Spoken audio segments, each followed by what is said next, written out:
आज हम स्टार्ट करेंगे सेकंड पार्ट। कन्या के 12 वर्ष के होते ही जादूगरनी डैम गोथेल ने उसको एक ऐसी मीनार में कैद कर दिया जिसमें ना तो कोई दरवाज़ा था और न चढ़ने के लिए कोई सीढ़ी। इसमें एक ऊंचे स्थान पर एक कमरा था जिसमें कि केवल एक खिड़की थी। जादूगरनी अपनी जादुई शक्तियों के माध्यम से छोटी बच्ची तक पहुंचती और हर दिन उससे मिलने के लिए दिन के समय जरूर जाती। इस प्रकार से दिन बीतने लगे। वह बच्ची बड़ी होकर एक अत्यंत रूपवती स्त्री के रूप में विकसित हुई।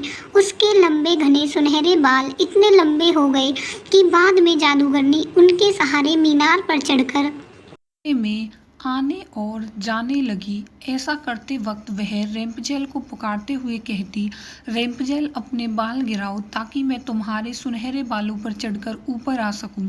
समय इसी तरह से गुजरता गया और एक दिन किसी राज्य का राजकुमार घूमते घूमते उसी क्षेत्र में आया जहां पर रेम्पजेल उस मीनार में रहती थी।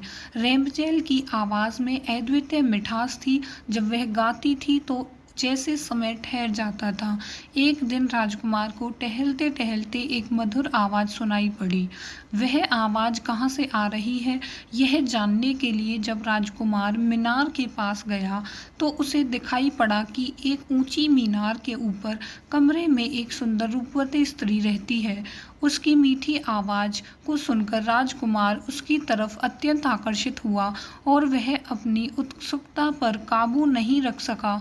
उसके मन में ठान ली कि वह इस बंद मीनार में रहने वाली स्त्री जिसकी आवाज़ इतनी मधुर है के विषय में जान के ही रहेगा। एक दिन जब दिन के समय जादूगरनी रेम्पजेल से मिलने के लिए आई तो उसने जादूगरनी को वह शब्द कहते और बालों के जरिए ऊपर चढ़ते हुए देख लिया।